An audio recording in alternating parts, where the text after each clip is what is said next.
السلام عليكم ورحمة الله وبركاته. الحمد لله رب العالمين والعاقبة للمتقين والصلاة والسلام على أشرف الأنبياء والمرسلين نبينا محمد وعلى آله وصحبه أجمعين ومن تبعهم بإحسان إلى يوم الدين. أما بعد، فقد قال عز وجل في كلامه المجيد والفرقان الحميد: أعوذ بالله من الشيطان الرجيم. بسم الله الرحمن الرحيم. اليوم أكملت لكم دينكم وأتممت عليكم نعمتي ورضيت لكم الإسلام دينا. وقال عز وجل: هو الذي بعث في الأميين رسولا منهم يتلو عليهم آياته ويزكيهم ويعلمهم الكتاب والحكمة وإن كانوا من قبل لفي ضلال مبين. وعن أبي هريرة رضي الله عنه قال: قال رسول الله صلى الله عليه وسلم: أعمار أمتي ما بين 60 إلى 70 وأقلهم من يجوز ذلك. رواه الترمذي رحمه الله. যাবতীয় প্রশংসা ও গুণগান একমাত্র সেই মহামহিয়ান মহান রব্বুল আলামিনের জন্য, যিনি দীর্ঘদিন আমাদের এই আলোচনা রমজান উপলক্ষে বন্ধ থাকার পর আবারও এই মজলিসে বসার সুযোগ করে দিয়েছেন আমাদেরকে। সেই মহান রব্বুল আলামিনের আমরা প্রশংসা করি, বলি আলহামদুলিল্লাহ। দরুদ ও শান্তির ধারা বর্ষিত হোক প্রিয় নবী মুহাম্মদুর রাসূলুল্লাহ সাল্লাল্লাহু আলাইহি ওয়াসাল্লামের উপরে, যিনি আমাদের জন্য দিন ইসলামকে স্পষ্টভাবে বর্ণনা করে গেছেন এবং তার উপর অর্পিত নবুয়ত ও রিসালাতের দায়িত্ব পালন করে গেছেন। সেই রাসূলের উপর আমরা দরুদ পাঠ করি, বলি সাল্লাল্লাহু আলাইহি ওয়াসাল্লাম। প্রিয় ভাই এবং বন্ধুগণ, রমজান মাসের পরে আজকের প্রথম অধিবেশনে আমাদের আলোচনার বিষয়বস্তু হচ্ছে ফজলুল্লাহ তাআলা আলাল উম্মাহ আল মুহাম্মাদিয়াহ। উম্মতে মুহাম্মাদিয়ার প্রতি মহান রব্বুল আলামিনের অনুগ্রহ সমূহ, দয়া সমূহ। আল্লাহ তাআলা আমাদেরকে তথা উম্মতে মুহাম্মাদিয়াকে বিশেষভাবে কিছু দয়া বা অনুগ্রহ করেছেন। সেই দয়াগুলো নিয়ে আমরা কিছুটা আলোচনা করব ইনশাআল্লাহ। আল্লাহর অনুকম্পা বিশেষত উম্মতে মুহাম্মাদিয়ার প্রতি গুণে বা গণনা করে শেষ করা যাবে না। তবে তা জানার আগে আমাদের জানা উচিত উম্মতে মুহাম্মাদিয়ার বয়স কত। উম্মতে মুহাম্মাদিয়ার প্রত্যেক ব্যক্তির আনুমানিক বা গড় আয়ু কত হবে? আমাদের গড় আয়ু অত্যন্ত কম। আগের উম্মাতগণ অনেক দিন বাঁচতেন। যেমন নূহ আলাইহিস সালাতু ওয়াস সালামের ব্যাপারে বলা হয়েছে, উনি 950 বছর ধরে তার কওমকে দাওয়াত দিয়েছেন। এমনইভাবে আরো অন্যান্য উম্মাতের লোকদেরকে আল্লাহ তাআলা শত শত বছর আয়ু দিয়েছিলেন, কিন্তু আমাদের আয়ু অত্যন্ত কম। আমাদের আয়ু অত্যন্ত কম। আর আমাদের দিন ইসলাম এত পরিপূর্ণ ধর্ম যে রাসূল করিম সাল্লাল্লাহু আলাইহি ওয়াসাল্লাম আমাদের গড় আয়ু কত হবে তাও বলে গেছেন। আল্লাহু আকবার। অন্যান্য ধর্মে আপনি এরকম বর্ণনা পাবেন না যে তাদের গড় আয়ু কতটুকু হবে, কিন্তু উম্মতে মুহাম্মাদিয়ার পরিপূর্ণতার অন্যতম একটি দলিল যে রাসূল করিম সাল্লাল্লাহু আলাইহি সাল্লাম এই উম্মতের গড় আয়ু কতটুকু হবে তাও বলে দিয়েছেন। হাদিসে এসেছে, আন আবি হুরায়রা রাদিয়াল্লাহু আনহু قال قال رسول الله صلى الله عليه وسلم। আবু হুরায়রা রাদিয়াল্লাহু আনহু থেকে বর্ণিত, তিনি বলছেন রাসূল করিম সাল্লাল্লাহু আলাইহি ওয়াসাল্লাম ইরশাদ করেন, আ'মারু উম্মতি মা বাইনা 60 ইলা 70। আমার উম্মতের বয়স হবে 60 থেকে 70 এর মধ্যে। 60 থেকে 70 এর মধ্যে আমাদের গড় আয়ু হবে। বেশিরভাগ লোক 60 এবং 70 এর মাঝে ইন্তেকাল করবে, অনেকে তার আগেও ইন্তেকাল করবে। তবে স্বাভাবিক যেটা, অধিকাংশ মানুষ 60-70 এর মধ্যে ইন্তেকাল করবে, এটা রাসূল করিম সাল্লাল্লাহু আলাইহি সাল্লাম আগে আমাদেরকে বলে গেছেন। তারপর তিনি বলছেন, ওয়া আকাল্লুহুম মান ইয়াজুজু যালিক। আর তাদের খুব কম সংখ্যক লোকই 70 এর অধিক যাবে। খুব কম সংখ্যক লোকই 70 পার হবে। আমরা এখনো দেখি কিছু লোক 70-এর উপরে 70, 75, 80, 90, 100, 110, 5 পর্যন্ত বেঁচে থাকেন, কিন্তু সেই সমস্ত লোকের সংখ্যা অত্যন্ত কম। বেশিরভাগ লোক 70-এর আগে দুনিয়া ছেড়ে চলে যান। আর এই হাদিসের প্রমাণই পাই আমরা আল্লাহ রসুল সাল্লাল্লাহু আলাইহি সাল্লামের বয়সে, তিনি 63 বছর বয়সে এই দুনিয়া ত্যাগ করেছেন। এমনিভাবে আবু বকর রাদিয়াল্লাহু আনহু তিনিও ওই 63 বছর বয়সেই এই দুনিয়া ত্যাগ করেছেন। তাহলে বোঝা যাচ্ছে যে বেশিরভাগ লোক রাসূল করিম সাল্লাল্লাহু আলাইহি সাল্লামের উম্মতের মধ্যে, এবং স্বয়ং তিনি নিজেও 60 থেকে 70-এর মাঝে ইন্তেকাল করবে, এটা রাসূল সাল্লাল্লাহু আলাইহি সাল্লাম বলে গেছেন আমাদেরকে। হাদিসটি ইমাম তিরমিজি রাহিমাহুল্লাহ তার তিরমিজি শরীফে বর্ণনা করেছেন। তো আমাদের বয়স অত্যন্ত কম দিলেন মহান রব্বুল আলামিন। একটু আগে আমরা বলেছি নূহ আলাইহিস সালাতু ওয়াস সালাম তার কওমকে 950 বছর শুধু দাওয়াতই দিয়েছেন। এমনই ভাবে আসহাবে কাহাফ 300 বছর, 300 বছর শুধু তারা কাহাফের মধ্যে, গর্তের মধ্যেই তারা ছিলেন। ফালাবিসা ফীহিম। তো আসহাবে কাহাফের ঘটনা আমরা অনেকেই পড়েছি। তো সে আসহাবে কাহাফের ব্যাপারেও আমরা একটা প্রমাণ পাই যে তারা অনেকদিন যাবৎ শুধু গুহাতেই ছিলেন।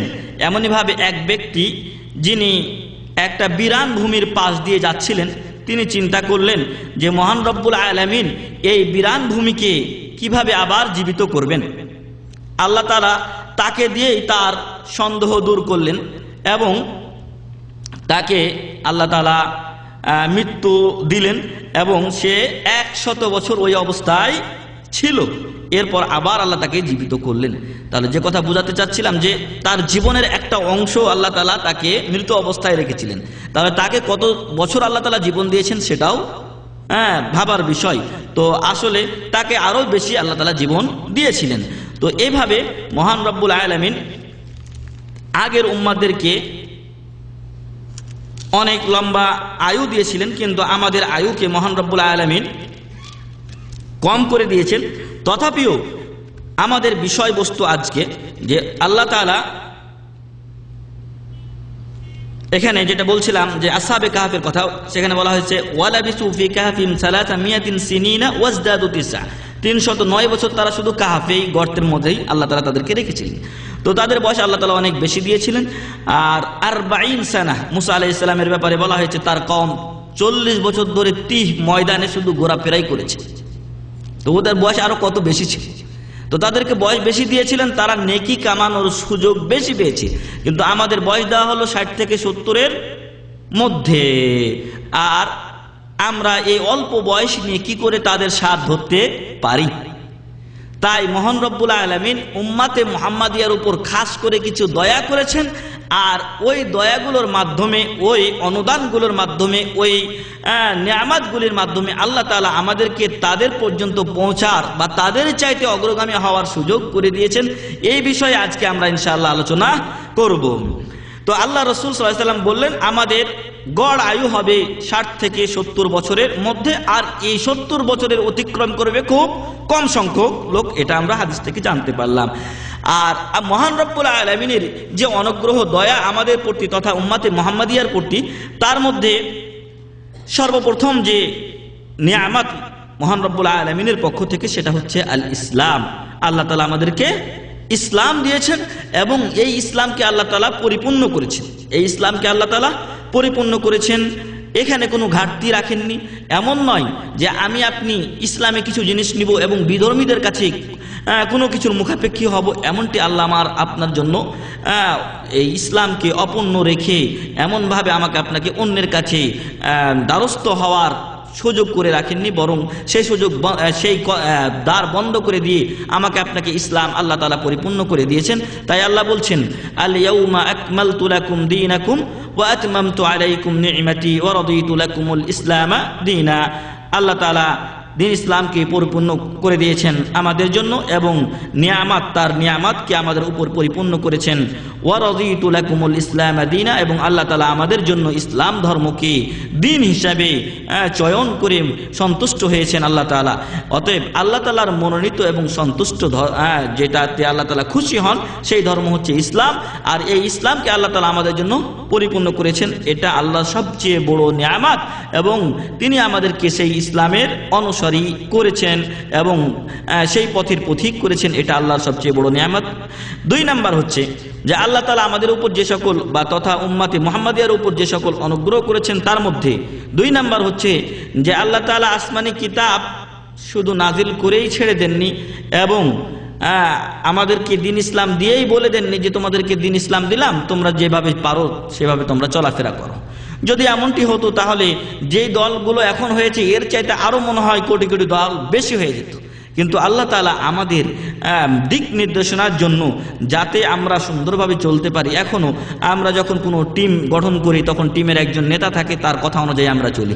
বিভিন্ন সময় বিভিন্ন স্থানে খেলাধুলা হয় অথবা অন্য কোনো কাজের জন্য যখন কোনো টিম গঠন হয়, দেখবেন সব জায়গায় একজন কোচ নিয়োগ হয় অথবা একজন প্রধান নিয়োগ হন, যিনি তার অধীনস্থ লোকদেরকে পরিচালনা করেন যাতে করে বিশৃঙ্খলা সৃষ্টি না হয়। মহান রব্বুল আলামিন আমাকে আপনাকে তথা বিশ্বের মানুষগুলিকে সঠিক পথে পরিচালনার জন্য এমনইভাবে যুগে যুগে নবী ও রাসূল প্রেরণ করেছেন, তাদেরকে আসমানি কিতাব দিয়েছেন। আর এরই সূত্র ধরে আল্লাহ তাআলা আমাদের নিকটে পাঠিয়েছেন বিশ্বের সর্বশ্রেষ্ঠ মানুষ এবং বিশ্বের সর্বশ্রেষ্ঠ রাসূল মুহাম্মদুর রাসূলুল্লাহ সাল্লাল্লাহু আলাইহি ওয়াসাল্লামকে। এটা উম্মতে মুহাম্মাদিয়ার প্রতি অন্যতম একটা অনুগ্রহ মহান রব্বুল আলামিনের। আল্লাহ বলছেন সূরাতুল জুমআর 2 নম্বর আয়াতে, হুয়াল্লাযী বাআসা ফিল উম্মিয়িনা রাসূলাম মিনহুম ইয়াতলু আলাইহিম আয়াতিহি ওয়া ইউযাক্কিহিম ওয়া ইউআল্লিমুহুমুল কিতাবা ওয়াল হিকমাহ ওয়া ইন কানু মিন ক্বাবলু লাফি দালালিন মুবিন। আল্লাহ তো তিনি যিনি প্রেরণ করেছেন ফিল উম্মিয়িন, আনপড়দের মধ্যে, নিরক্ষরদের মাঝে। অনেকে এখানে এসে তাল হারিয়ে ফেলেন, উম্মি বলে মূর্খ বলে দেন, উম্মি মূর্খ জাহেল অজ্ঞদের মাঝে এ কথা বলেন, কিন্তু আসলে উম্মি শব্দের শাব্দিক অর্থ হচ্ছে নিরক্ষর। অনেক ব্যক্তি আছেন যে তিনি কিছু পড়তে পারেন না, কিন্তু তার কাছে আপনি পরামর্শ নিতে যান, আপনাকে সুন্দর পরামর্শ দিবে। তার জ্ঞানের কাছে অনেক শিক্ষিত ব্যক্তির জ্ঞানও হার মানবে, কিন্তু তিনি নিরক্ষর, অক্ষর হয়তো পড়তে জানেন না, লিখতেও জানেন না, এমন অনেক লোক আছেন। তো আল্লাহ তাআলা বললেন ফিল উম্মিয়িন, নিরক্ষরদের মাঝে পাঠিয়েছেন, বলেননি ফিল জুহাল, জাহেলদের মাঝে আমি পাঠিয়েছি, অজ্ঞদের মাঝে, এ কথা বলেননি। এই জন্য অনেকে বলে দেয় যে জাহেল ছিলেন, নিরক্ষর ছিলেন, নাউজুবিল্লাহ। রাসূল কারীম নিরক্ষর তো এটা সঠিক আছে, কিন্তু জাহেল ছিলেন, অজ্ঞ ছিলেন, এরকম অর্থ যারা করে তারা ভুল অর্থ করে। উম্মি মানে জাহেল, অজ্ঞ এরকম না, বরং উম্মি মানে নিরক্ষর, তার অক্ষর জ্ঞান ছিল না, তিনি কোনো কিছু দেখে পড়তে পারতেন না, কিন্তু আল্লাহ তাকে নিজের প্রদত্ত জ্ঞান দিয়েছিলেন, যে জ্ঞানের মাধ্যমে আল্লাহ তাআলা তাকে সব মাখলুকের উপরে শ্রেষ্ঠত্ব দিয়েছেন। সকল মানুষের চাইতে তিনি শ্রেষ্ঠ মানুষ, তার জ্ঞান সকল মানুষের চাইতে অধিক। তার ছোট্ট একটা উদাহরণ, যদিও আমাদের এটা বিষয় না, ছোট্ট একটা উদাহরণ দিই। যখন রাসূল কারীম সাল্লাল্লাহু আলাইহি সাল্লামের কাছে নবুয়ত আসেনি, তখনও আল্লাহ তাআলা তাকে নিরক্ষর হওয়া সত্ত্বেও কেমন জ্ঞান দিয়েছিলেন যে যখন কুফারে কুরাইশ কাবা শরীফ নির্মাণ করলো, নির্মাণ করার পরে হাজরে আসওয়াদটা যখন রাখবে ওই স্থানে, নির্দিষ্ট স্থানে, তখন তাদের মাঝে 4টা কবিলা ছিল, বিভিন্ন কবিলারা মারামারি শুরু করলো। একদল বলছে না আমরা ওই স্থানে রাখবো, আমাদের আমির রাখবে, আরেক দল বলছে না আমাদের আমির রাখবে ওখানে।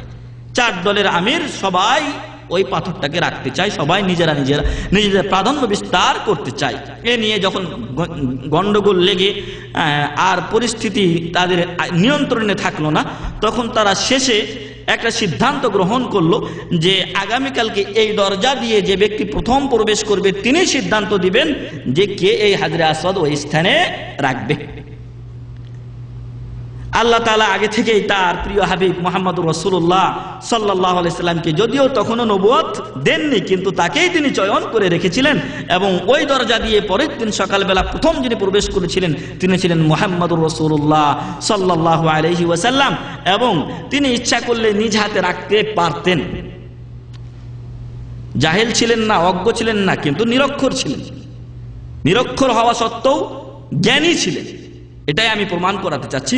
তো আল্লাহ রসুল সাল্লাল্লাহু আলাইহি ওয়াসাল্লাম তখন যদিও নবুয়ত পাননি, কিন্তু তিনিই প্রথম ব্যক্তি হিসাবে আসলেন এবং তারা তাকে তখন নাম দিয়েছিল আল আমিন। রাসূল করিম সাল্লাল্লাহু আলাইহি ওয়াসাল্লামের বয়স তখন ছিল 35 এবং আর তার 5 বছর পরে তিনি নবুয়ত পেয়েছিলেন।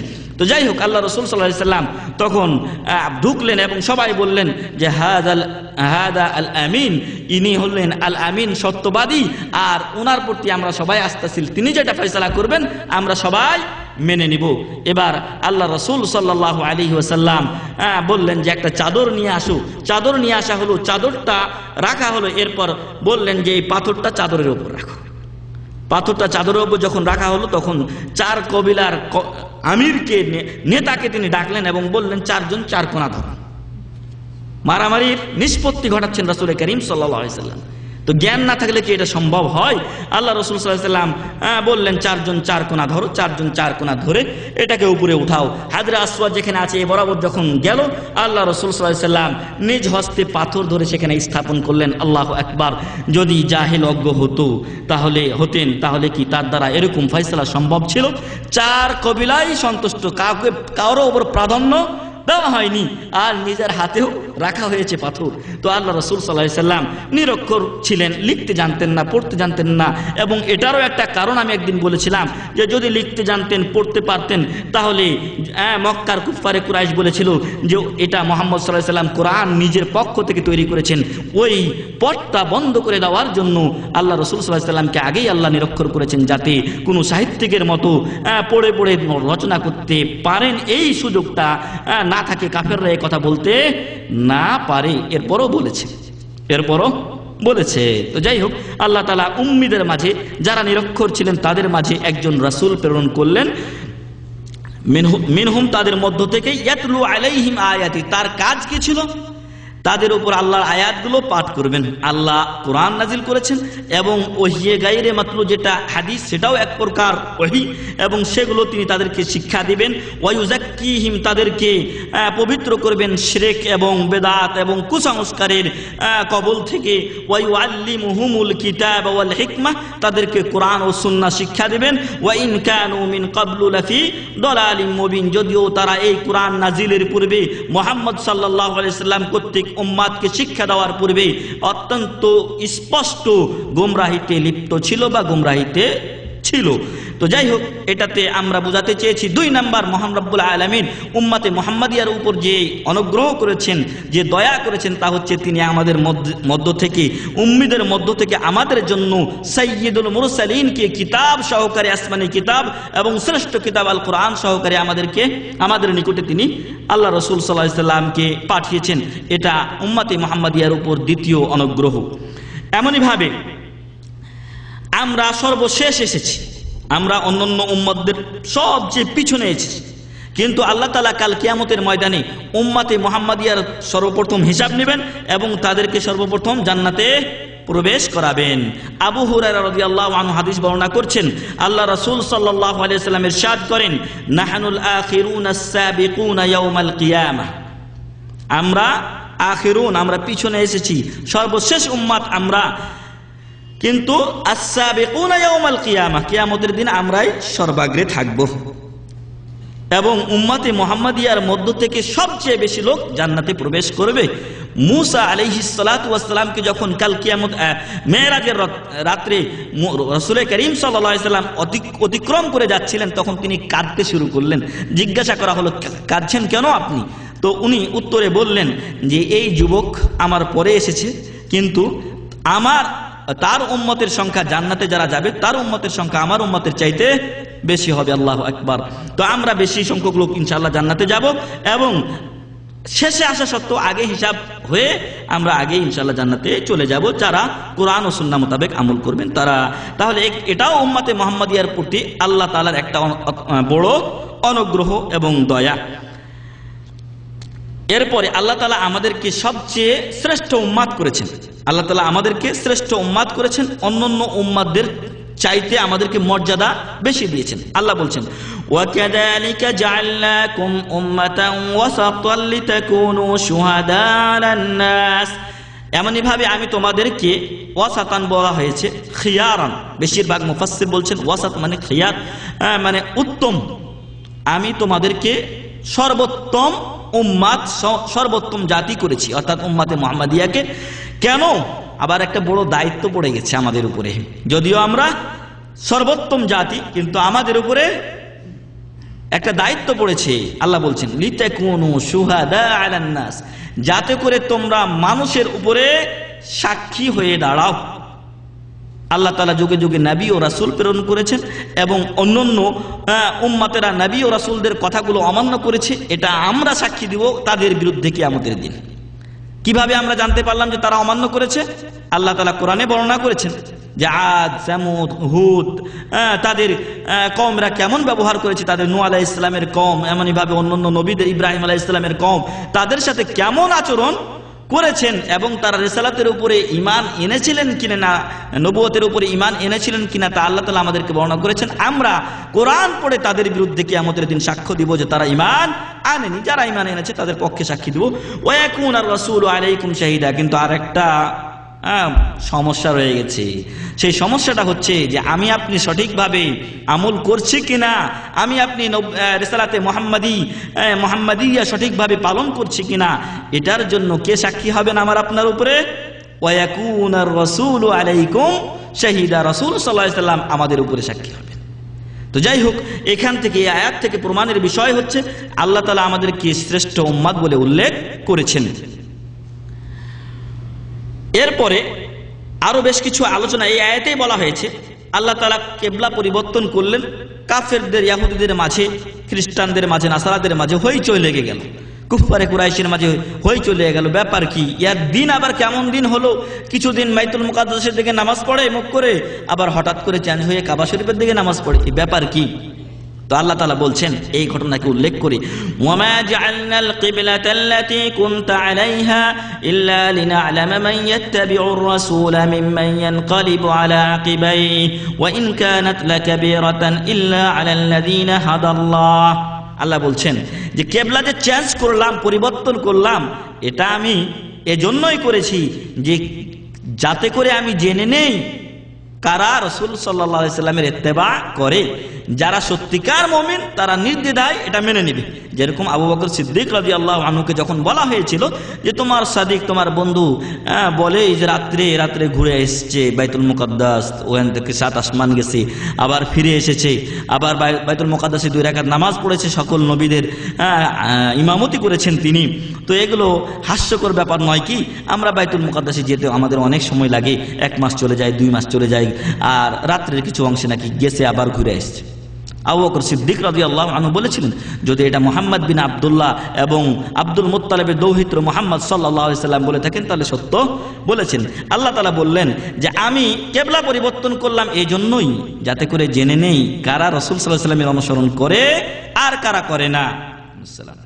তো যারা আল্লাহ রাসূল সাল্লাল্লাহু আলাইহি সাল্লামের ইত্তেবা সঠিকভাবে করেনি তারা ওই সময় দেখা গেছে অনেক লোক বিপদগামী হয়ে গেছে। কিবলা পরিবর্তনের কারণে তারা দ্বিধাদ্বন্দ্বে পড়ে গেছে। কেমন দিন, একদিন বাইতুল মুকাদ্দাসের দিকে নামাজ পড়তে বলে, আর একদিন কাবার দিকে মুখ ফিরিয়ে নিতে বলে। আল্লাহ তাআলা এটা করেছেন যাতে করে রাসূল সাল্লাল্লাহু আলাইহি সাল্লামের ইত্তেবাকারী অনুসারীদেরকে তিনি চিনে নেন, জেনে নেন। তারপর বলছেন যে এই বিষয়টা যারা মুমিন, যারাদেরকে আল্লাহ তাআলা হেদায়েত করেছেন তারা ছাড়া অন্যদের উপরে অত্যন্ত বড় বিষয়, কিন্তু মুমিনদের কাছে এটা স্বাভাবিক একটা বিষয়। আল্লাহ তাআলা এটা করতে পারেন, মামুলি বিষয় আল্লাহর কাছে। যিনি সারা পৃথিবী সৃষ্টি করলেন, আসমান জমিন সৃষ্টি করলেন, আমাকে আপনাকে সৃষ্টি করলেন, সবকিছু সৃষ্টি করলেন, সেই আল্লাহর কাছে কিবলা পরিবর্তনটা একটা মামুলি ব্যাপার। আল্লাহ বলছেন ওয়া ইন কানাত লাকাবীরাতান, এটা অত্যন্ত একটা বড় বিষয়, ইল্লা আলাল্লাযীনা হাদাল্লাহ, তবে আল্লাহ তাআলা যাদেরকে হেদায়েত দিয়েছেন তারা কোনো প্রশ্ন করেনি, তারা সাথে সাথে নামাজেই চেঞ্জ হয়ে গেছেন। মসজিদে কিবলাতাইন আপনারা মদিনায় গিয়ে দেখে আসেন, সেই মসজিদে কিবলাতাইন একই নামাজ 2 রাকাত বাইতুল মুকাদ্দাসের দিকে পড়েছেন সাহাবীরা, 2 রাকাত মক্কাতুল মুকাররমা বা মক্কা শরীফের দিকে মসজিদুল হারামের দিকে বাইতুল্লাহ শরীফের দিকে মুখ করে পড়েছেন। তো যাদেরকে আল্লাহ হিদায়াত দিয়েছেন তাদের জন্য এটা অত্যন্ত সহজ ব্যাপার, মামুলি ব্যাপার। ওয়ামা কানাল্লাহু লিইউদিয়া ঈমানাকুম, আর আল্লাহ তাআলা তোমাদের ঈমানকে নষ্ট করবেন না। অর্থাৎ যখন বাইতুল মুকাদ্দাসের দিক থেকে কিবলা পরিবর্তন করে বাইতুল্লাহ শরীফের দিকে করা হলো, তখন অনেকে চিন্তা করলো যে আমাদের অনেক আত্মীয় স্বজন বাইতুল মুকাদ্দাসের দিকে নামাজ পড়তে পড়তে ইন্তেকাল করেছেন অলরেডি, তো ওদের সালাতগুলো কি হবে, ওদের নামাজগুলো কি হবে? আল্লাহ তাআলা বললেন ওয়ামা কানাল্লাহু লিইউদিয়া ঈমানাকুম, আল্লাহ ওদের ঈমান নষ্ট করবেন না। ওরা যে সালাতগুলো কায়েম করেছেন, আদায় করেছেন বাইতুল মুকাদ্দাস মুখী হয়ে, সেই সালাতগুলো আল্লাহ নষ্ট করবেন না। এই আয়াতে ইমাম আবু হানিফা রাহিমাহুল্লাহ প্রতিবাদ করা হয়েছে। ইমাম আবু হানিফা রাহিমাহুল্লাহ ঈমানের মাসআলার ক্ষেত্রে একটা খুবই বড় ভুল করে গেছেন, আর সেটা হচ্ছে যে আমরা ঈমানের সংজ্ঞায় জানি যে ঈমান হলো মুখে উচ্চারণ, অন্তরে বিশ্বাস, কাজে বাস্তবায়ন করা। কিন্তু ইমাম আবু হানিফা রাহিমাহুল্লাহ উনি বলছেন যে ঈমান মুখে উচ্চারণ, অন্তরে বিশ্বাস, খালাস, এটার নাম ঈমান। কাজ করাটা ঈমান নয়, ঈমানের অন্তর্ভুক্ত নয়, তবে কাজ করা ওয়াজিব, তবে ঈমানের মধ্যে অন্তর্ভুক্ত করেননি। আল্লাহ তাআলা সালাতকে অর্থাৎ আমলকে ইমাম আবু হানিফা রাহিমাহুল্লাহ ঈমানের অন্তর্ভুক্ত করেননি। আর আল্লাহ তাআলা সালাত এটা আমল, সালাত আমল না, সালাত হচ্ছে আমল। আর ওই সালাতকে আল্লাহ তাআলা ঈমান বলে কোরআনে উল্লেখ করেছেন, বলছেন ওয়ামা কানাল্লাহু লিইউদিয়া ঈমানাকুম, আল্লাহ তোমাদের ঈমান নষ্ট করবেন না। ঈমান মানে সালাত নষ্ট করবেন না, সালাতকে আল্লাহ ঈমান বলে উল্লেখ করেছেন। অতএব আমল যেটা সেটা ঈমান, আমল যেটা সেটা ঈমানের অন্তর্ভুক্ত। তাসদীক ইকরার বিল লিসান, অন্তরে মুখে উচ্চারণ, অন্তরে বিশ্বাস, সাথে অবশ্যই আমল লাগবে, না হলে ঈমান হবে না। এটাই আল্লাহ তাআলা এখানে বুঝালেন। তারপরে বললেন যে ইন্নাল্লাহা বিন-নাসি লারাউফুর রহিম, আর আল্লাহ তাআলা মানুষের প্রতি অত্যন্ত দয়াশীল এবং অনুগ্রহশীল। মানুষ ভুল করে যদিও বিপদগামী হয়, আবার যদি ফিরে আসে আল্লাহ তার প্রতি দয়া করবেন, তার তওবা কবুল করবেন, তার ভুল মার্জনা করবেন। সূরাতুল বাকারা 143 নম্বর আয়াত। তাহলে এই আয়াতে আমরা পেলাম সব 1 নাম্বার যেটা মাসলা, 3 নম্বরে আমরা বলেছিলাম, 4 নাম্বার হলো এটা যে আল্লাহ তাআলা আমাদেরকে অন্যান্য উম্মাতের উপরে শ্রেষ্ঠত্ব দিয়েছেন এবং আমাদেরকে শ্রেষ্ঠ উম্মাত করেছেন। আর এটা আরো স্পষ্টভাবে আল্লাহ তাআলা বর্ণনা করেছেন সূরাত আলে ইমরানের 110 নম্বর আয়াতে। সেখানে তিনি বলছেন কুনতুম খায়রা উম্মাহ, তোমরাই সর্বোত্তম জাতি, তোমরাই সর্বশ্রেষ্ঠ উম্মাত। তবে সর্বশ্রেষ্ঠ উম্মাতের জন্য আল্লাহ তাআলা কিছু কাজ বলেছেন। আমি আপনি ক্লাসে ফার্স্ট হতে চাই কিন্তু ঘুমাবো আর লেখাপড়া করব না, এটা কি সম্ভব? আপনি যদি ঘুমান, লেখাপড়া না করেন, তাহলে বড় বড় জিরো দিবে আপনার ওস্তাদ, তখন আমি আপনি রাসে লাস্টের কাতারে থাকব। এজন্য যদি খায়রে উম্মাহ হতে চান, উত্তম জাতি হতে চান, উত্তম উম্মাত হতে চান, তাহলে কিছু কাজ করতে হবে। সেই কাজগুলোর মধ্যে আল্লাহ রাসূল সাল্লাল্লাহু আলাইহি ওয়াসাল্লাম কিছু কাজ আমাদেরকে শিক্ষা দিয়েছেন। কোরআন তেলাওয়াত করেছেন আমাদের উপরে, সেই কোরআন মানতে হবে। হাদিস আমাদেরকে বলেছেন, সেগুলো মানতে হবে।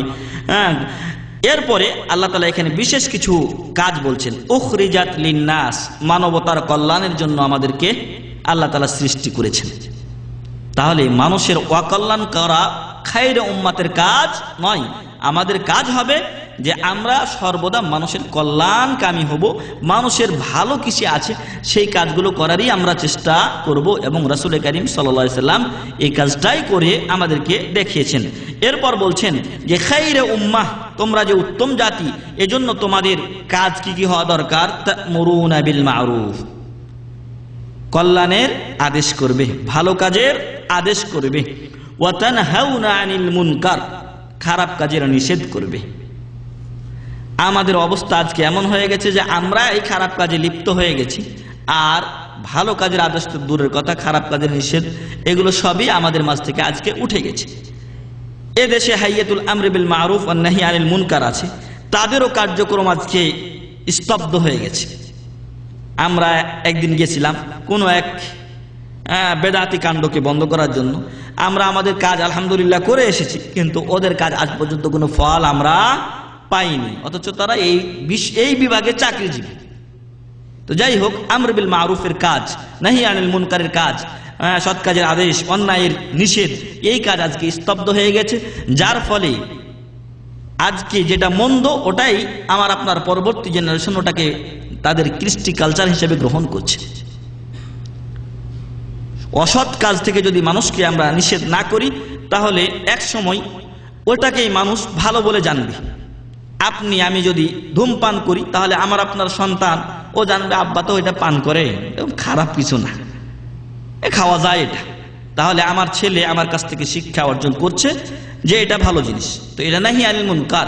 যখন প্রথম সে পান করেছিল, যারা জানে তারা যদি নিষেধ করতেন তাহলে এটা তিনিও বাদ দিতেন, তার সন্তান, এটাতে প্রশ্নই উঠতো না। তো যাই হোক, আল্লাহ তাআলা খায়রে উম্মাহ, উত্তম জাতির প্রথম কাজ বললেন, তোমরা মানবতার কল্যাণে তৈরি হয়েছো। তা'মুরুনা বিল মারুফ, ভালো কাজের আদেশ করবে, ওয়া তানহাউনা আনিল মুনকার, অন্যায় কাজে বাধা দিবে। তো আমাদের উপরে এই দায়িত্বটা আছে, এই দায়িত্বটা আমাদের উপরে বর্তিয়েছে। আমাদেরকে যথাসাধ্য এই কাজ আঞ্জাম দিতে হবে। এখানে হোক, বাড়িতে হোক, যেখানে আমি আপনি আছি সেখানে আমাকে আপনাকে আঞ্জাম দিতে হবে। আর এক্ষেত্রে আল্লাহ রাসূল সাল্লাল্লাহু আলাইহি ওয়াসাল্লামের সেই হাদিস আপনাদেরকে স্মরণ করিয়ে দিচ্ছি, যে হাদিস আবু সাঈদ খুদরি রাদিয়াল্লাহু আনহু বলছেন যে মান রাআ, রাসূল কারীম সাল্লাল্লাহু আলাইহি ওয়াসাল্লাম ইরশাদ করেন, মান রাআ মিনকুম মুনকারান ফালইয়ুগাইয়িরহু বিয়াদিহি ফাইন লাম ইস্তাতি' ফাবিলিসানিহি ফাইন লাম ইস্তাতি' ফাবিকলবিহি ওয়া যালিকা আদআফুল ঈমান। তোমরা যখন কোনো খারাপ কাজ দেখবে তখন সেটা হাত দিয়ে বাধা দিবে, মানে যদি আপনার শক্তি থাকে তখন তাকে ধমক দিয়ে এটা বন্ধ করো, এটা বাধা দিবে, এইভাবে বাধা দিবে। আর যদি সেটার না থাকে আমার আপনার ফাইন লাম ইস্তাতি' ফাবিলিসানি, তাহলে তাকে বুঝিয়ে ভাই এই কাজটা করা। এখন এটা আমাদের বেশিরভাগই হয়ে গেছে, যে ভাই এই কাজটা করিস না, এটা খারাপ। আমাদেরকে প্রথম স্টেপে এখন আমাদের মানে অংশ নাই বললেই চলে, দ্বিতীয় স্টেপে মোটামুটি কিছুটা আছে আমাদের স্থান। যদি আমি আপনি হাত দিয়ে বাধা দিতে না পারি তাহলে আমাকে আপনাকে খারাপ কাজের বাধা দিতে হবে কিভাবে? জবান দিয়ে তাকে বুঝিয়ে। আর যদি সেটাও না পারি, অনেক সময় অনেক পরিস্থিতি হয় 10 জন মিলে একসাথে এরকম মানে বাতিল আড্ডা দিচ্ছে, ওখানে আমার কথা বলার মতো সুযোগই নেই। যদি বলি তাহলে আমাকে ওরা এমনভাবে বিদ্রুপ করে তাড়িয়ে দিবে যে আমার মান সম্মান নিয়ে একটা প্রশ্ন। তো ওই সময় আমার আপনার তৃতীয় স্টেপ, যখন আমি আপনি মুখ দিয়েও পারছি না অথবা বললে আরো বিরূপ প্রতিক্রিয়া হবে, ভালো চাইতে খারাপিটাই আমার প্রতি তারা বেশি করবে, ওই সময় আমার আপনার জন্য তৃতীয় পথ খোলা আছে। আর সেই পথ হচ্ছে ফামাল্লাম ইস্তাতি ফাবিকলবিহি। যদি সেটাও না পারি আমরা মুখ দিয়ে বাধা দিতে, তাহলে অন্তর দিয়ে এই কাজকে ঘৃণা করতে হবে, জল্পনা কল্পনা করতে হবে কি করে এগুলো বাধা দেওয়া যায়। ওয়াযালিকা আদআফুল ঈমান, আল্লাহ রাসূল সাল্লাল্লাহু আলাইহি ওয়াসাল্লাম বললেন, আর এটা হচ্ছে সবচেয়ে দুর্বল ঈমান। আর এক হাদিসের এক ছোট্ট বর্ণনা এসেছে যে এরপরে আর ঈমানের কোনো অংশ নাই, যদি ওই কাজটাকে খারাপও মনে না করি তাহলে গেছে। তো যাই হোক, এখানে আল্লাহ তাআলা আমাদেরকে শিক্ষা দিচ্ছেন, তোমরা উত্তম জাতি, ঠিক, মানুষের কল্যাণের জন্য তোমাদেরকে সৃষ্টি করা হয়েছে। মানুষের অকল্যাণ করবে না, কল্যাণই করবে, ভালো কাজের আদেশ করবে, অন্যায় বাধা দিবে। 4 নাম্বার কাজ হচ্ছে ওয়া তুমিনুনা বিল্লাহ, আল্লাহর প্রতি তোমরা নিজেরা ঈমান আনবে। ওয়ালাউ আমানা আহলুল কিতাবি লাকানা খায়রাল লাহুম মিনহুমুল মুমিনুনা ওয়া আকসারুহুমুল ফাসিকুন। আহলে কিতাব যারা, আহলে কিতাব ইহুদ এবং নাসারা, তারা যদি ঈমান আনতো এটা তাদের জন্য কল্যাণকর ছিল। আর মিনহুমুল মুমিনুন, তাদের মধ্যে কিছু লোক ঈমান এনেছে। ইহুদ এবং নাসারাদের মধ্যে অনেক লোকই আল্লাহ রাসূল সাল্লাল্লাহু আলাইহি ওয়াসাল্লামের উপরে ঈমান এনেছিলেন এবং রিসালাতে মুহাম্মাদিয়াকে বিশ্বাস করে জান্নাতি হয়ে গেছেন। যেমন আব্দুল্লাহ বিন সালাম রাদিয়াল্লাহু আনহু, তিনি বড় ইহুদি ধর্মযাজক ছিলেন, তিনি ইসলাম গ্রহণ করেছেন এবং সাহাবীর কাতারে শামিল হয়েছেন। আল্লাহ বলছেন অনেকেই ঈমান এনেছে, ওয়া আকসারুহুমুল ফাসিকুন, কিন্তু অধিকাংশ ঈমান আনেনি, ওরা ফাসিকদের অন্তর্ভুক্ত। আল্লাহ তাআলা আমাদেরকে পরপর 2টি আয়াতে খায়রে উম্মাহ, সর্বোত্তম উম্মাত বলে ঘোষণা করেছেন। আমরা জানি অনেক উম্মতি আমাদের পূর্বে দুনিয়া থেকে চলে গেছেন, আদম আলাইহিস সালাম, নূহ আলাইহিস সালাম, এবং নবীদের নাম যে কয়জন আমরা জানি নিম্নে তো সেই কমগুলো হয়েছে। নবী ও রাসূলদের যে নামগুলো আমরা 25 জন নবী ও রাসূলের নাম জানি, তাদের প্রত্যেকের আলাদা আলাদা উম্মাত ছিলেন। তাদের তো আছেই। আরও যে সকল নবী ও রাসূলের নাম আমরা জানি না, রাসূলদের সংখ্যা আমরা যখন জামিয়া ইসলামিয়ায় পড়েছি তখন বলা হয়েছে 313 জন, মতভেদ আছে 313 জন থেকে 319 জন পর্যন্ত রাসূলের কথা উল্লেখ করা হয়েছে। তাহলে নিম্নে রাসূলদেরও একটা করে উম্মাত ছিল। তো সেই সকল উম্মাতের উপরে আমাদেরকে আল্লাহ তাআলা ফজিলত দিয়েছেন, আমাদেরকে শ্রেষ্ঠ করেছেন, কাজ দিয়েছেন কিছু, সেই কাজগুলো আমাকে আপনাকে করতে হবে। সেটা এখানে যথাসম্ভব করব, আর যখন আমি যেখানে থাকবো সেখানেই করার চেষ্টা করব। কাজগুলো আমরা অলরেডি বর্ণনা করলাম। এরপরে আল্লাহ তাআলা আমাদের আয়ু কম করলেও বেশ কিছু সময় দিয়েছেন, যেই সময়গুলিতে আমরা যদি আমল করি তাহলে আল্লাহ তাআলা আমাদের আমলনামা, আমাদের সবের যেই পরিমাণ তা অন্যান্য আগের 1000 বছর বা 2000 বছর 1500 বছর যে সকল উম্মাতেরা বয়স পেয়েছে তাদের চাইতে বেশি করতে পারেন এবং করে দিবেন মহান রব্বুল আলামিন সুবহানাল্লাহি ওয়া বিহামদিহি। তার মধ্যে আল্লাহ তাআলা বলছেন যে আল্লাহ তাআলা আমাদেরকে লাইলাতুল কদর দিয়েছেন, তাই না? লাইলাতুল কদরকে আল্লাহ কি বলছেন? লাইলাতুল কদরি খায়রুম মিন আলফি শাহর। লাইলাতুল কদরি খায়রুম মিন আলফি শাহর। আল্লাহর অশেষ রহমত, অনুগ্রহ উম্মতে মুহাম্মাদিয়ার প্রতি যে আল্লাহ তাআলা তাদেরকে লাইলাতুল কদর দিয়েছেন। আর লাইলাতুল কদর 1000 মাসের চাইতেও উত্তম, 83 বছরের চাইতেও উত্তম। 1000 মাস 83 বছর, এই 83 বছর চাইতেও যদি উত্তম হয়, আর আমি আপনি যদি 15 বছর বয়স থেকে লাইলাতুল কদর জাগা শুরু করি আর 70 বছর পর্যন্ত আল্লাহ রাসূল সাল্লাল্লাহু আলাইহি ওয়াসাল্লাম আমাদের গড় আয়ু বলেছেন। আচ্ছা 70 বাদ দেন, 65 60 ধরেন, তো 60 পর্যন্ত যদি আপনি আপনার বয়স ধরেন ইনশাআল্লাহ আনুমানিক, তো আল্লাহ তাআলা আমাদের সবার হায়াত দারাজ করে দিন, আল্লাহুম্মা আমিন। তো ধরেন 45 বছর আপনি আমি লাইলাতুল কদর পাচ্ছি, তো 45 বছরে আপনি 83 দিয়ে গুণ দেন, কত আপনার বয়স হয়েছে হিসাব করে দেখেন। তো আল্লাহ তাআলা আমাদেরকে বয়স কম দিলেও আমাদের নেকি কামানোর সুযোগ করে দিয়েছেন, এবং এটা উম্মতে মুহাম্মাদিয়ার প্রতি মহান রব্বুল আলামিনের একটা বিশেষ অনুগ্রহ। আর ওই কাজটা, এই যে লাইলাতুল কদরে আমি আপনি জাগবো, এই লাইলাতুল কদরে জেগে যখন আমি পার করলাম তখন আমি আপনি যেন 83 বছর 83 বছর সমপরিমাণ ইবাদতেই কাটালাম। আল্লাহু আকবার। এই 83 বছর খালি বয়সই পেলাম না, বরং ইবাদতে কাটার সমপরিমাণ আমরা সওয়াব পেলাম, কারণ লাইলাতুল কদরকে আমি আপনি কি করেছি? ইবাদতে কাটিয়েছি। আর আমাদের দেশে বড় একটা ভুল করে থাকে, লাইলাতুল কদর 27 তারিখেই গণনা করে বসে আছে, বাকিগুলো আর জাগে না। কিন্তু লাইলাতুল কদর কোন রাত্রে হয় এটা আল্লাহু আলাম, আল্লাহ ভালো জানেন। 27 হয়তো যদি একবার, হয়তো জীবনে একবার পাইতে পারি, কিন্তু আমি আপনি যদি লাইলাতুল কদরের যেগুলো রাত্রিগুলো বলা হয়েছে, বিশেষ করে বিজয় 5 দিন 5 রাত, সেই 5 রাত যদি জাগি ইনশাআল্লাহ আমি আপনি সেটা পাবো। তো আল্লাহ তাআলার অশেষ একটা রহমত, অনুগ্রহ হচ্ছে উম্মতে মুহাম্মাদিয়ার উপর লাইলাতুল কদর, যার আলোচনা আপনারা বিস্তারিত রমজান মাসে শুনেছেন। এরপরে আল্লাহ তাআলার আরো বিশেষ নিয়ামত উম্মতে মুহাম্মাদিয়ার উপরে, এটা গেল সময়। লাইলাতুল কদর হচ্ছে সময় আল্লাহ তাআলা আমাকে আপনাকে দিয়েছেন। তো আরো কিছু স্থান দিয়েছেন আল্লাহ তাআলা, যেই স্থানগুলো আমাদের জন্য একটা অনুগ্রহ আল্লাহর পক্ষ থেকে, এবং খুব বড় অনুগ্রহ। সেই স্থানগুলোর মধ্যে রয়েছে 3টা মসজিদ। 3টা মসজিদ আল্লাহ রাসূল সাল্লাল্লাহু আলাইহি সাল্লাম বলছেন, জাবের রাদিয়াল্লাহু আনহু সেই হাদিস বর্ণনা করেছেন, সলাতুন ফি মসজিদি আফদালু মিন আলফি সলাতিন ফিমা সিওয়াহ। আল্লাহ রাসূল সাল্লাল্লাহু আলাইহি ওয়াসাল্লাম ইরশাদ করছেন যে আমি আপনি দাম্মামের অথবা আমার বাড়ির, আপনার বাড়ির মসজিদে অথবা আপনার মহল্লার মসজিদে যদি নামাজ পড়েন, তাহলে ওইখানে বাড়িতে 1000 ওয়াক্ত নামাজ পড়লে যে সওয়াব, মসজিদে নববীতে 1 ওয়াক্ত নামাজ পড়লে সেই সওয়াব আল্লাহ তাআলা দিবেন। সুবহানাল্লাহি ওয়া বিহামদিহি। আর এই 1000 ওয়াক্তকে যদি আপনি 1000 ওয়াক্তকে যদি 5 দিয়ে ভাগ দেন, কত আসে? 200 দিন। 200 দিনকে যদি আপনি 30 দিয়ে ভাগ দেন, মানে মাসে নিয়ে আসেন, তাহলে আসে আপনার 6 মাস, 6.5 মাসের উপরে, 7.5 মাস, 7.5 মাস সমপরিমাণ সওয়াব আপনি পাচ্ছেন 1 ওয়াক্ত নামাজ যদি মসজিদে নববীতে পড়েন তার বদৌলতে। আল্লাহু আকবার। তাহলে আল্লাহ তাআলা আমাদের উপরে, আমাদেরকে যে কম সময় দিয়েছেন, কম বয়স দিয়েছেন, এই কম বয়স দিয়েও আমাদেরকে কিছু এমন বোনাস পয়েন্ট দিয়েছেন, যেই বোনাস পয়েন্টে আমি আপনি এক লাফে অনেক উপরে উঠে যাচ্ছি। হ্যাঁ, আমি আপনি 1 ওয়াক্ত নামাজ যদি মসজিদে নববীতে পড়ি তাহলে 6.5 মাস সমপরিমাণ সওয়াব আমি আপনি পেয়ে যাচ্ছি। আল্লাহু আকবার। তো এই জন্য আমাদেরকে চেষ্টা করতে হবে মসজিদে নববীতে নামাজ পড়ার।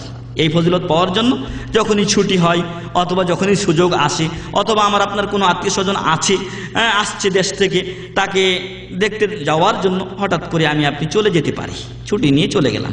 তো এই চেষ্টাগুলো আমাদেরকে করতে হবে। এমনইভাবে এর চাইতে আরও বড় সুযোগ আল্লাহ রসুল সাল্লাল্লাহু আলাইহি সাল্লাম আমাদের জন্য উল্লেখ করেছেন এবং সেটা উম্মতে মুহাম্মাদিয়ার প্রতি আল্লাহর বিশেষ অনুগ্রহের অন্তর্ভুক্ত। আল্লাহ রসুল সাল্লাল্লাহু আলাইহি সাল্লাম এই হাদিসে বলছেন, ফি আফজাল সালাতুন ফি মসজিদি আফজালু মিন আলফি সালাতিন ফিমা সিওয়াহু, অন্য মসজিদের তুলনায়, ইল্লাল মসজিদাল হারাম, মসজিদে হারাম ব্যতীত। ওই 1000 গুণ যে বেশি পাবেন আপনি এই মসজিদের চাইতে, আপনার মহল্লার আপনার দেশের মসজিদের চাইতে মদিনায় নামাজ পড়লে, ওই ফজিলতটা মসজিদে নববীর, সেটা মসজিদে হারাম ব্যতীত। মসজিদে হারামের ফজিলত আবার কোথায়, কতটুক, সেটা আল্লাহ রাসূল সাল্লাল্লাহু আলাইহি ওয়াসাল্লাম বলছেন, ওয়াসালাতুন ফিল মসজিদিল হারামি আফজালু মিন মিয়াতি আলফি সালাতিন ফিমা সিওয়া। আল্লাহু আকবার। আর মসজিদে হারামে কেউ যদি এক ওয়াক্ত নামাজ পড়ে, তাহলে অন্য মসজিদগুলো, স্বাভাবিক সাধারণ মসজিদগুলোতে নামাজ পড়লে 1 লক্ষ গুণ নামাজ পড়লে যে সওয়াব পাওয়া যায়, সেই সওয়াবের 1 লক্ষ গুণ সওয়াব পাবে বাইতুল্লাহ শরীফে ওই ওয়াক্ত নামাজ পড়লে। আল্লাহু আকবার। এখন এই যে 1 লক্ষ গুণ সওয়াব পাইলো, অর্থাৎ 1 ওয়াক্ত যদি আপনি এখানে পড়েন আর 1 ওয়াক্ত ওইখানে পড়েন, তাহলে 1 লক্ষ গুণ বেশি হবে, 1 লক্ষ ওয়াক্ত বেশি আপনি সওয়াব পাচ্ছেন মসজিদে বাইতুল্লাহ শরীফে নামাজ পড়লে। এখন এই 1 লক্ষকে আপনি 5 দিয়ে গুণ দেন, যাতে করে আপনার দিন বের হয়। অর্থাৎ একদিনে কত ওয়াক্ত পড়ি আমরা? 5 ওয়াক্ত। এখন 1 লক্ষকে 5 দিয়ে গুণ দিলে হয় আপনার 20,000 দিন। অর্থাৎ 20,000 দিন আপনি এইখানে নামাজ পড়লে যেই সওয়াব পাচ্ছেন, সেই সওয়াব আপনি পাবেন 1 ওয়াক্ত নামাজ পড়লে কোথায়? বাইতুল্লাহ শরীফে, মক্কা শরীফে। এখন এই 20,000কে আপনি যদি মাসে নিয়ে আসেন, 20,000 দিন হয়েছে, 20,000 দিনকে আপনি 30 দিন দিয়ে ভাগ দিন, আসে আপনার 666.666 মাস, অর্থাৎ 666 মাস। আল্লাহু আকবার।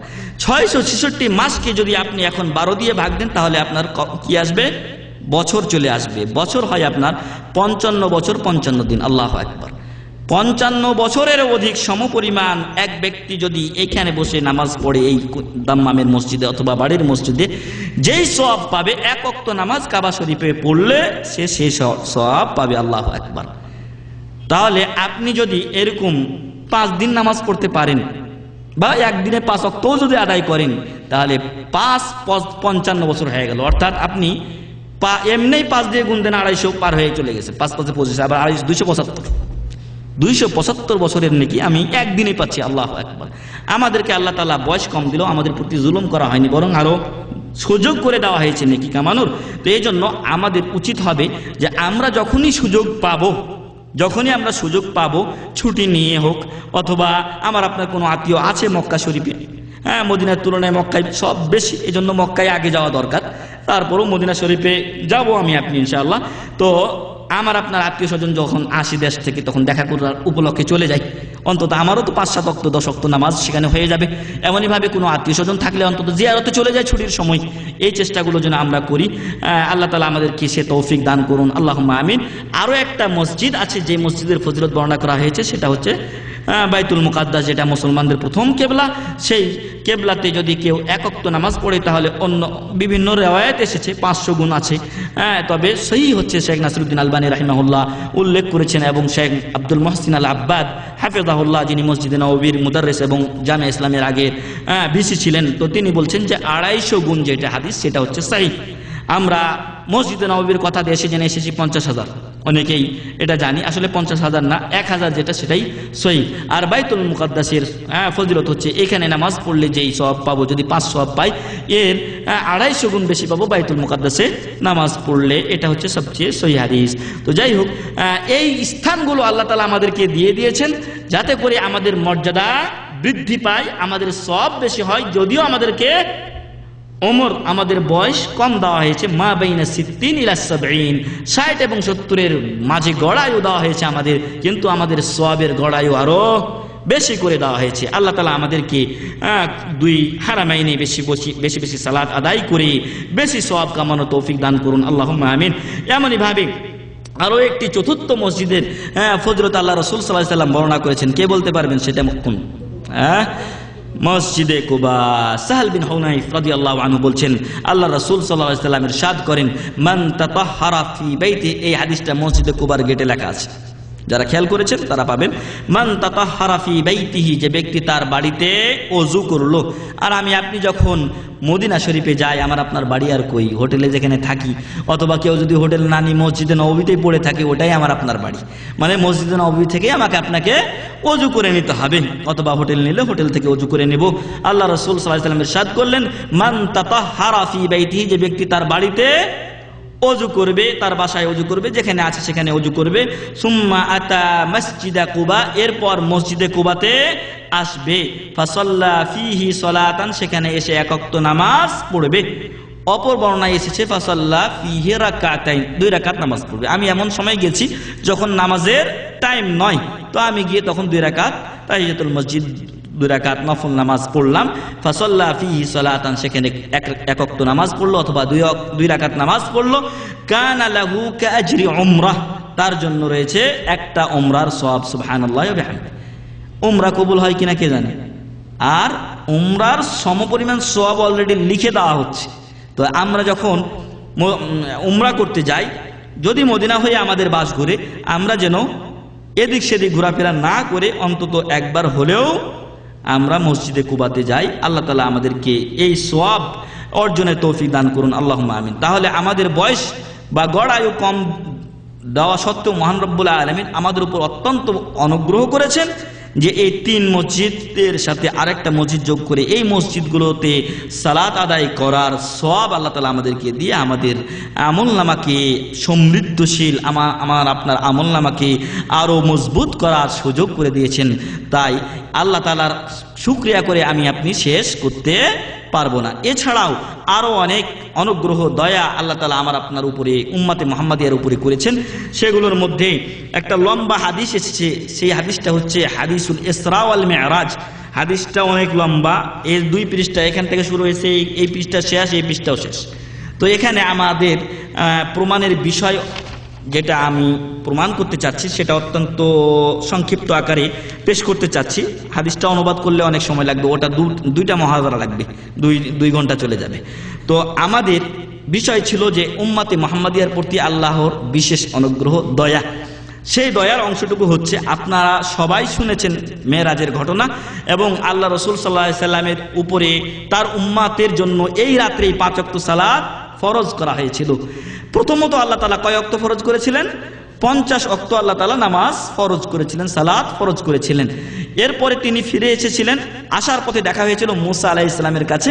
মুসা আলাইহিস সালাম বলেছিলেন যে আমার উম্মতকে আমি অনেক পরীক্ষা নিরীক্ষা করে দেখেছি, আমার উম্মত তোমার উম্মতের চাইতে শক্তির দিক দিয়ে বেশি ছিল। এখনো মুসা আলাইহিস সালাম, যা হয়তোবা মিশরে এই এলাকায় ছিলেন, তো দেখেন মিশরের লোকেরা কিন্তু শক্তিশালী, তো তোমার উম্মতের চাইতে আমার উম্মত অনেক শক্তিশালী ছিল, কিছুটা ওদের মানে একটা প্রভাব রয়ে গেছে।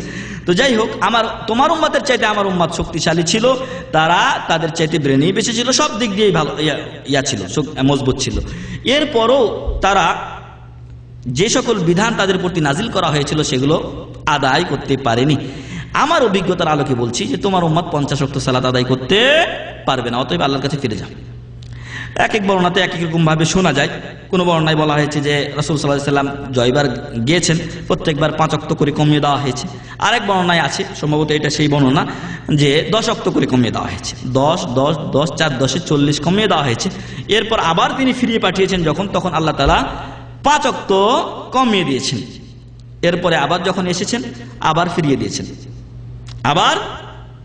দিয়েছেন, তো ফিরিয়ে দিলে আল্লাহ তাআলার কাছে যখন তিনি গেছেন তখন বললেন আল্লাহ তাআলা, ফাকালাল জব্বার। জব্বার মান? আল্লাহ তাআলা। হ্যাঁ, আল্লাহ তাআলার একটা নাম হচ্ছে জব্বার, অত্যন্ত পরাক্রমশালী মহান রব্বুল আলামিন, যাকে ধরবে খবর আছে। হ্যাঁ, তো আল্লাহ তাআলা তখন বললেন, ইয়া মুহাম্মদ, হে মুহাম্মদ সাল্লাল্লাহু আলাইহি ওয়াসাল্লাম, ক্বালা লাব্বাইকা ওয়া সা'দাইকা। আল্লাহর দরবারে মুহাম্মদ সাল্লাল্লাহু আলাইহি ওয়াসাল্লাম বললেন যে লাব্বাইকা ওয়া সা'দাইকা, আমি উপস্থিত আপনার দরবারে হে মহান রব্বুল আলামিন। ক্বালা ইন্নাহু লা ইউবাদদালুল কওলু লাদাই কামা ফারাজতুহু আলাইকা ফি উম্মিল কিতাব।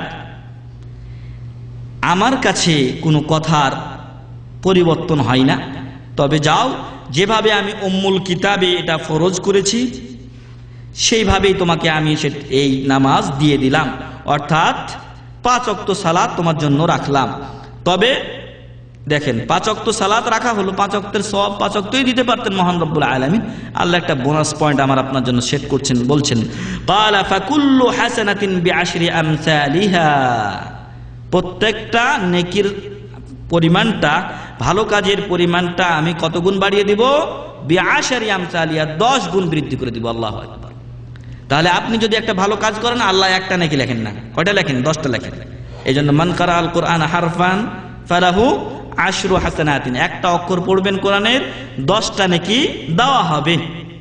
আল্লাহ রাসূল সাল্লাল্লাহু আলাইহি ওয়াসাল্লাম আরো স্পষ্ট করছেন, কেউ মনে করতে পারে আলিফ লাম মিম পড়লাম একটা অক্ষর হলো মনে হয়, রাসূল সাল্লাল্লাহু আলাইহি ওয়াসাল্লাম বলছেন না, লাম আকুল আলিফ লাম মিম হারফুন ওয়ালাকিন আলিফুন হারফুন ওয়া লামুন হারফুন ওয়া মিমুন হারফ। আল্লাহু আকবার। তাহলে 3 10 30টা নেকি হয়ে গেছে। আল্লাহ রাসূল সাল্লাল্লাহু আলাইহি ওয়াসাল্লাম, আল্লাহ তাআলা বললেন যে ফাকুল্লু হাসানাতিন বিআশরি আমসালিহা, প্রত্যেক ভালো কাজের প্রতিদান 10 গুণ আমি তোমার উম্মতের জন্য বৃদ্ধি করে দেব। সুবহানাল্লাহ। ফাহিয়া খামসুনা ফি উম্মিল কিতাব ওয়া হিয়া খামসুন আলাইক, তোমার উপরে যদিও আমি তোমার উম্মতের জন্য 5 ওয়াক্ত সালাত ফরজ করলাম, কিন্তু আমি সওয়াব দেব কত ওয়াক্তের? 50 ওয়াক্তের সওয়াব দেব। সুবহানাল্লাহ।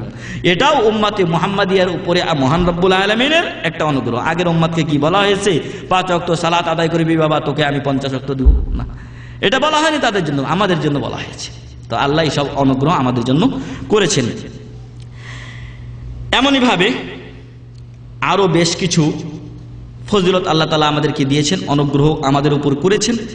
সেই অনুগ্রহগুলো এখন আমাদের পালনের সময়, এখন আমাদের পালনের সময়। সেগুলোর মধ্যে আমরা গত শুক্রবার যদিও উল্লেখ করেছি, হয়তো অনেক ভাই ছিলেন, অনেক ভাই ছিলেন না।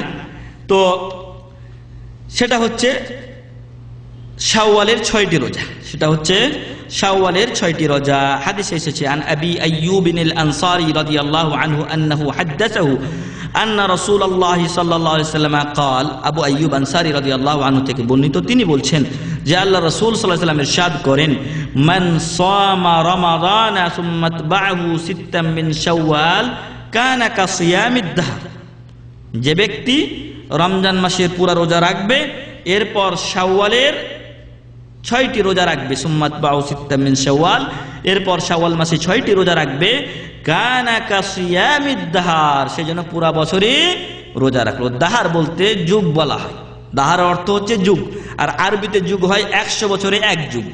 তো এখানে যুগ কেন বলা হলো? যুগ এই জন্যই বলা হলো যে আপনি যদি প্রত্যেক বছর রমজান মাসে রোজা রাখেন, তারপরে শাওয়ালের 6টি রোজা রাখেন, তাহলে পুরা বছর আপনি রোজা রাখার সওয়াব পেলেন। তারপরের বছর যদি রাখেন এভাবে, তাহলে আবার পুরা বছর সওয়াব পেলেন রোজা রাখার। এমনই ভাবে আপনি যতদিন বাঁচবেন ততদিন যদি খালি ওই 1 মাসের সাথে 6টা যোগ করেন, তাহলে আপনি যেন সারা বছর জীবন আপনার রোজা রাখার সওয়াব পেলেন। তো আল্লাহর নবী দাউদ আলাইহিস সালাতু ওয়াস সালাম, তার সিয়ামকে সবচেয়ে উত্তম সিয়াম বলা হয়েছে, আফজালুস সিয়াম সিয়াম দাউদ আলাইহিস সালাম। তিনি কি করতেন? একদিন রোজা রাখতেন, একদিন রোজা ছাড়তেন। তাহলে উনি রোজা রেখে 6 মাসের সওয়াব পেতেন, 6 মাস রোজা রেখে 6 মাসের সওয়াব পেতেন। কিন্তু উম্মতে মুহাম্মাদিয়াকে ফজিলত দেওয়া হলো কিভাবে? যে তুই রমজান মাসের রোজা রাখবি আর সাথে 6টা রাখবি, তাহলে পুরা বছরের সওয়াব তোকে আমি দিব। সুবহানাল্লাহ। 36টা রোজা রাখলাম, সওয়াব পেলাম 360টার। আল্লাহু আকবার। তাহলে এটা কি আমার আপনার উপর দয়া করা হয়নি? তো এটা উম্মতে মুহাম্মাদিয়ার ফজিলত এবং উম্মতে মুহাম্মাদিয়ার প্রতি আল্লাহর বিশেষ অনুগ্রহ, দয়া, যে আল্লাহ তাআলা আমাদেরকে 36 রোজার বিনিময়ে 360 রোজার সওয়াব দিবেন। সুবহানাল্লাহ। তাই আমাদের উচিত হবে যে শাওয়াল মাস আজকে কয় তারিখ? 12 তারিখ চলে গেল, আজকে 12 তারিখ অলরেডি চলে গেল, আর আছে 18 দিন অথবা 17 দিন যদি 29 হয়।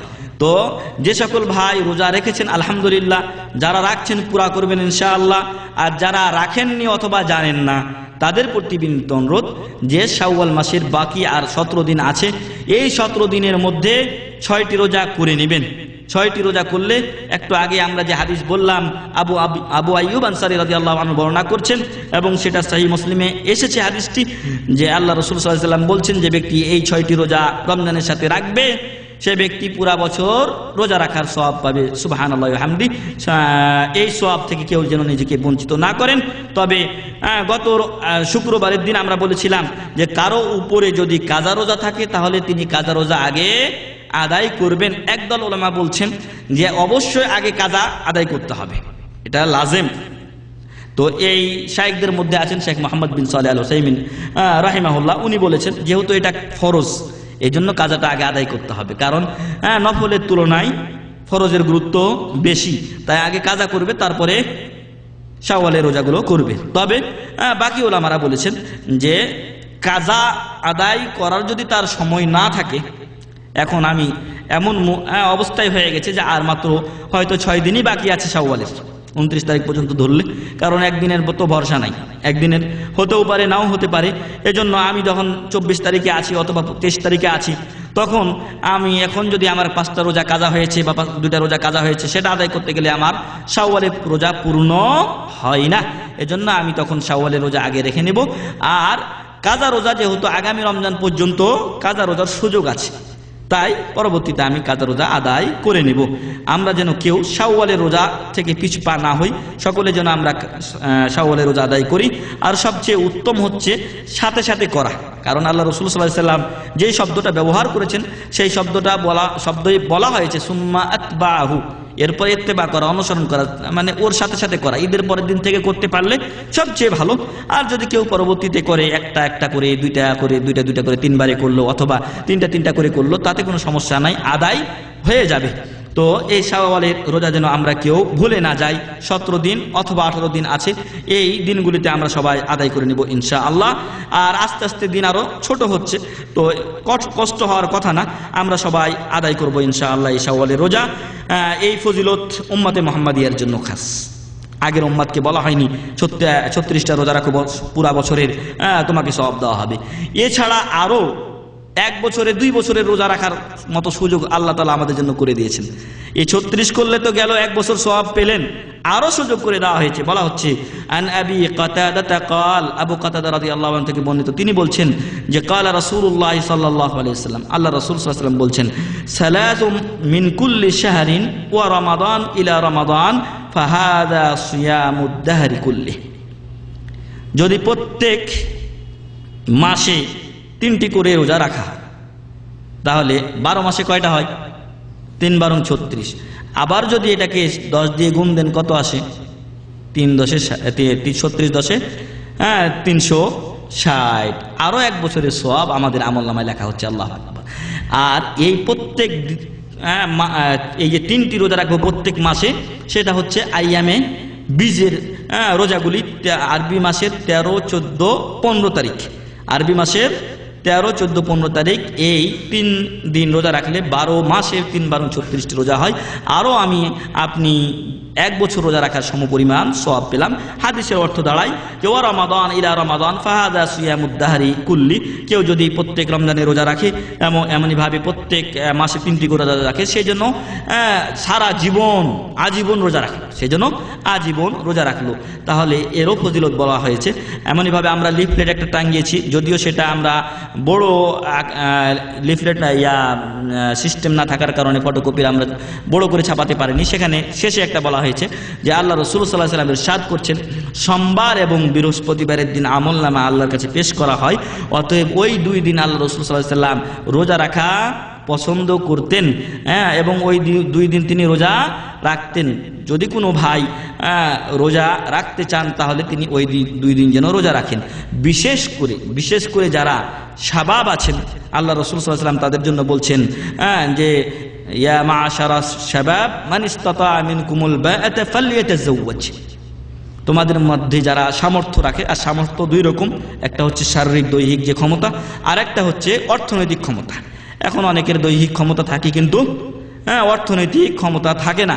এখন অর্থনৈতিক ক্ষমতা না হওয়া পর্যন্ত আমার দৈহিক ক্ষমতা সামর্থ্য যেটা, এটাকে দমন করে রাখার জন্য আল্লাহ রাসূল সাল্লাল্লাহু আলাইহি ওয়াসাল্লাম বলছেন, ইয়া মা'শারাশ শাবাব মান ইসতাতা মিনকুম ফালিয়াতাযাওয়াজ মান ইসতাতা মিনকুমুল বা'আতা ফালিয়াতাযাওয়াজ, যার সামর্থ্য আছে সে যেন বিয়ে শাদী করে, ওয়া মান লাম ইসতাতি ফালাইহি বিস-সাওম, আর যারা সে নারী হোক, যুবক হোক অথবা যুবতী হোক, ওয়া মান লাম ইসতাতি, যে বিয়ে শাদীর সামর্থ্য রাখে না, টাকা পয়সা তার কাছে নেই, সে যেন ফালাইহি বিস-সাওম, সে যেন রোজা রাখে। ফাইন্না লাহু উইজা, এই রোজা তার যে চাহিদা আছে সেটাকে কি করবে? দমন করবে। তো আমরা একসাথে দুইটার আমল করতে পারি। আমি এটাই বোঝাতে চেয়েছি যে যারা হয়তো বিয়ে শাদী করতে পারছেন না, বিদেশের মাটিতে আছেন, তো তারা একদিক দিয়ে যদি এই সোমবার বৃহস্পতিবারের রোজা রাখেন তাহলে রাসূল সাল্লাল্লাহু আলাইহি ওয়াসাল্লামের সুন্নাতের উপর আমল হবে, আর এই যে মাকসাদ যেটা দমন করা নিজের চাহিদাকে, সেটাও আপনার আমার হয়ে যাবে। তো এই 3 প্রকার রোজা আমরা যেন পালন করি, নফল রোজা এগুলো যদিও কিন্তু ফজিলত অত্যন্ত বেশি। এমনইভাবে আরও বেশ কিছু রোজা আছে, ইনশাআল্লাহ আমরা শেষ করছি এখনই, যেরকম আরাফার দিবসের রোজা। এমনইভাবে আরাফার দিবসের রোজা কেউ যদি রাখে, তবে হাজীদের জন্য রোজা রাখাটা ঠিক না, যারা আরাফায় অবস্থান করেন তাদের জন্য রাখাটা ঠিক না, আর যারা বাইরে আছেন তারা এই দিবসে রোজা রাখবেন। এই দিবসের রোজা রাখার ফজিলত হচ্ছে যে পূর্বের এবং আগামী 2 বছরের গুনাহ আল্লাহ তাআলা মাফ করে দেন, সুবহানাল্লাহি ওয়া বিহামদিহি। তাহলে গুনাহ একদিক দিয়ে শেষ, আর একদিক দিয়ে সারা বছর রোজা রাখা, এগুলো করলে সারা বছর রোজা রাখার সওয়াব পেলাম, তাহলে সওয়াবের শেষ নেই। উম্মতে মুহাম্মাদিকে আল্লাহ তাআলা এভাবে ফজিলত দিয়েছেন। এমনইভাবে আরেকটা রোজা আছে, সেই রোজাটা কিসের? মুহররমের রোজা। মুহররমের রোজা যদি কেউ রাখে, আল্লাহ রাসূল সাল্লাল্লাহু আলাইহি সাল্লাম বলেছিলেন, যে বছর রেখেছিলেন সে বছর শুধু 10ই মুহররম রেখেছিলেন, কারণ পরবর্তীতে আর ছিল না, সুযোগ ছিল না, তার জন্য তিনি তাকে বলা হলো যে হে আল্লাহ রাসূল সাল্লাল্লাহু আলাইহি সাল্লাম, 10ই মুহররমকে ইহুদিরা খুব সম্মান করে রোজা রাখে, তো আমরা যদি সম্মান করি তো ওদের সাথে আমাদের রোজা মিলে যায়। তো উনি বললেন যে আগামী বছর যদি আমি বাঁচি তাহলে আমি এর সাথে একদিন মিলিয়ে রাখবো, অর্থাৎ হয় 9-10 রাখবো অথবা 10-11 রাখবো। তো পরবর্তী বছর আল্লাহ রাসূল সাল্লাল্লাহু আলাইহি সাল্লাম আর বাঁচেননি, তিনি ইন্তেকাল করেছিলেন। তো এই মুহররমের রোজা যদি আমরা কেউ রাখি তাহলে মুকাফফিরাতুল লিমা কাবলা, পূর্বের 1 বছর এর গুনাহ আমার আপনার মাফ হয়ে যাবে, সুবহানাল্লাহি ওয়া বিহামদিহি। তাহলে এই রোজাগুলো আমরা যেন না ছাড়ি। একদিন রোজা রাখলে আরাফাত দিবস যদি রোজা রাখি তাহলে পূর্বের 1 বছর পরের 1 বছরের মাফ হচ্ছে। এমনইভাবে যদি মুহররমের রোজা রাখি তাহলে পূর্বের 1 বছরের গুনাহ মাফ হয়ে যাচ্ছে। তো আমার আপনার জন্য সুযোগের দরজা এমনভাবে উন্মুক্ত করে দেওয়া হয়েছে যা আগের উম্মতের জন্য করা হয়নি। এ সকল জিনিসের মাধ্যমে উম্মতে মুহাম্মাদিয়াকে ফজিলত দেওয়া হয়েছে, অনুগ্রহ করা হয়েছে মহান রব্বুল আলামিনের পক্ষ থেকে। তাই আসুন যেই জিনিসগুলো আমরা বললাম এই সুযোগগুলো আমরা গ্রহণ করি এবং এই ফজিলতগুলোর যারা অর্জন করেন তাদের কাতারে অন্তর্ভুক্ত হই। আর অন্তর্ভুক্ত হতে গেলে এই কাজগুলো আমাদেরকে করতে হবে। মহান রব্বুল আলামিনের কাছে দোয়া করি আল্লাহ যেন আমাদেরকে এ সকল কাজের তৌফিক দান করেন, আল্লাহুম্মা আমিন। আল্লাহ তাআলা আমাদের সকলের সকল গুনাহ খাতা মাফ করে দিন, আল্লাহুম্মা আমিন। আল্লাহ তাআলা আমাদের মাঝে যারা অসুস্থ হয়েছেন তাদের অসুখ বিসুখ দূর করে দিন, আল্লাহুম্মা আমিন। অনেকে অনেক সময় দোয়া চান, আল্লাহ তাদের যাবতীয় সমস্যা দূর করে দিয়ে তাদের জন্য যা কল্যাণ আছে এবং আমাদের জন্য সে সকল কল্যাণ নির্ধারণ করুন, আল্লাহুম্মা আমিন। আল্লাহ তাআলা আমাদের সকলকে জান্নাতুল ফিরদাউসে একত্রিত হওয়া তৌফিক দান করুন, আমিন। ওয়া আখিরু দাওয়ানা আলহামদুলিল্লাহি রাব্বিল আলামিন। সুবহানাকাল্লাহুম্মা ওয়া বিহামদিকা আশহাদু আল লা ইলাহা ইল্লা আনতা আস্তাগফিরুকা ওয়া আতুবু ইলাইক। ওয়া সাল্লাল্লাহু আলা নাবিয়িনা মুহাম্মদ ওয়া আলা আলিহি ওয়া সাহবিহি আজমাইন। আসসালামু আলাইকুম ওয়া রাহমাতুল্লাহি ওয়া বারাকাতুহু।